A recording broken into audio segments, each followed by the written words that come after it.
आइए बच्चों, एक बार फिर से आपका स्वागत है। आज जो जो चैप्टर मैं पढ़ाने जा रहा हूँ उसका नंबर है 6। छठा नंबर का चैप्टर है आपका जीव विज्ञान में। और आपका जो पाठ है, पाठ का नाम है वंशानुगति का आणविक आधार। वंशानुगति का आणविक आधार यानी कि molecular basis of inheritance. Molecular basis of inheritance.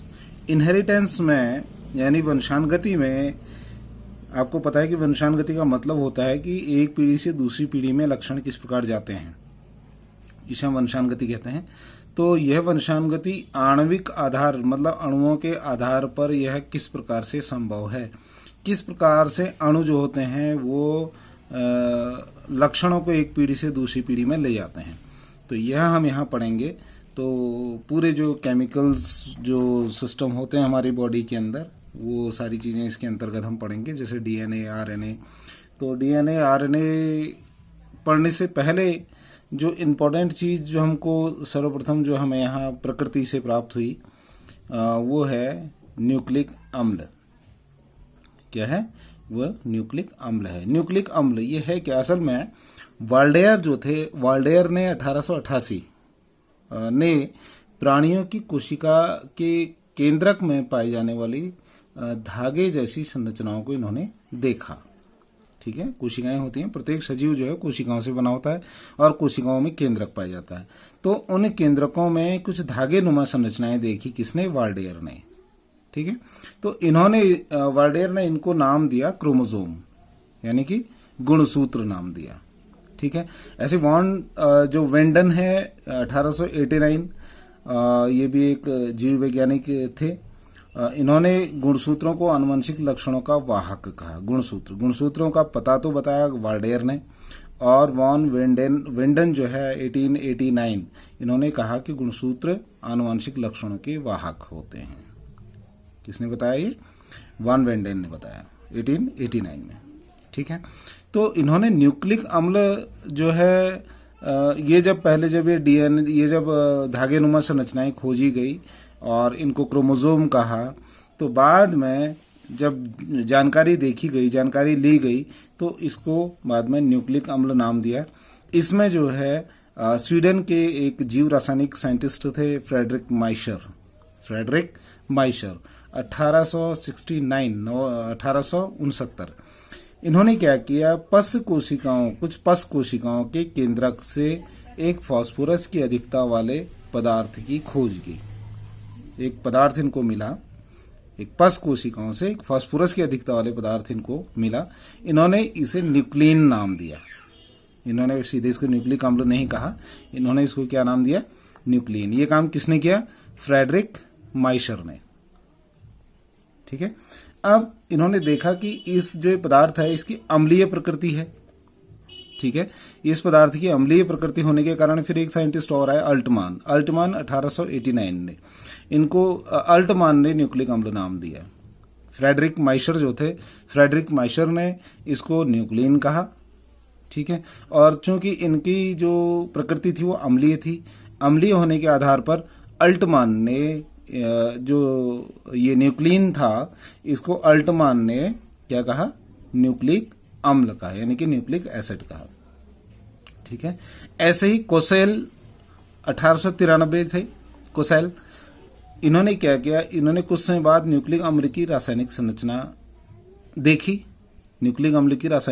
देखी। सबसे पहले फ्रेडरिक माइशर ने देखी, फिर आपके अल्टमान ने इसको न्यूक्लिक अम्ल कहा, और तीसरा जो है आपके कोसेल ने जो है न्यूक्लिक अम्ल का डिटेल में इसका अध्ययन किया, इसकी जानकारी ली।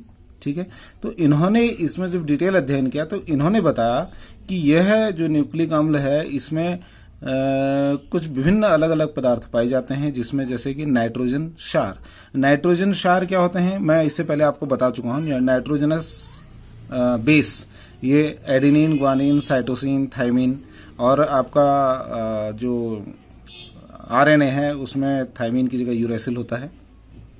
ठीक है, तो यहाँ पर इन्होंने कोसेल ने बताया कि इसमें नाइट्रोजन क्षार पाए जाते हैं। नाइट्रोजन क्षार कौन कौन से पाए जाते हैं? एडेनिन, ग्वानिन, साइटोसिन और थायमिन।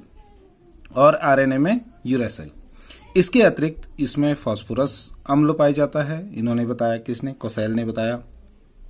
इसके अतिरिक्त इन्होंने बताया इसमें कुछ कार्बोहाइड्रेट्स भी पाए जाते हैं। न्यूक्लिक अम्ल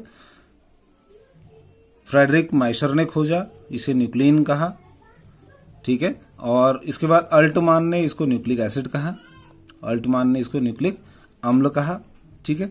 और इसके बाद मैंने इसमें नहीं लिखा है क्योंकि मैं आपको समझा रहा हूँ। तो इसके बाद कोसेल ने जब इसकी जब डिटेल अध्ययन किया तो वहाँ उन्होंने बताया कि इसमें नाइट्रोजनस बेस, 4 प्रकार के नाइट्रोजनस बेस पाए जाते हैं, ठीक है। और इसके अतिरिक्त इसमें फॉस्फोरिक अम्ल पाए जाते हैं और कार्बोहाइड्रेट्स पाए जाते हैं, ठीक है। और इसी काम के लिए कोसेल को सन 1910 में जो है नोबेल पुरस्कार से इसको नवाजा गया था, तो इनको नोबेल पुरस्कार भी दिया गया, ठीक है। अब इतना तो इन्होंने किया, ठीक। लेकिन इसके बाद एक और साइंटिस्ट आए जिन्हें लेविन कहते हैं। लेविन 1909 में इन्होंने क्या किया, ईस्ट कोशिकाएं देखी और ईस्ट कोशिकाएं में इन्होंने पेंटोज शुगर को देखा।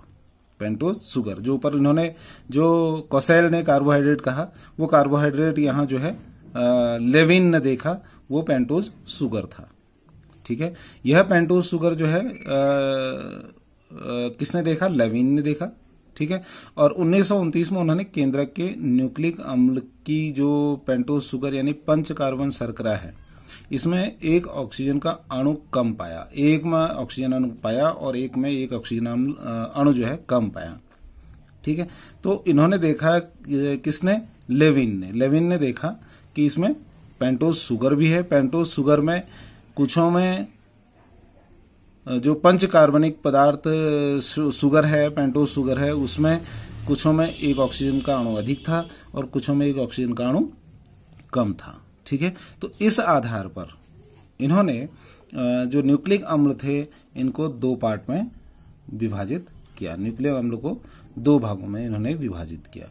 अब ये 2 जो न्यूक्लिक अम्ल थे ये कौन कौन से थे न्यूक्लिक अम्ल? एक था डीऑक्सी राइबोज न्यूक्लिक अम्ल यानी DNA, deoxy ribose nucleic acid, और दूसरा जो था वो राइबोज न्यूक्लिक एसिड था, आरएनए। तो न्यूक्लिक अम्ल 2 प्रकार के होते हैं, एक होता है डीएनए और दूसरा होता है आरएनए, ठीक है। तो ये था आपका न्यूक्लिक अम्ल।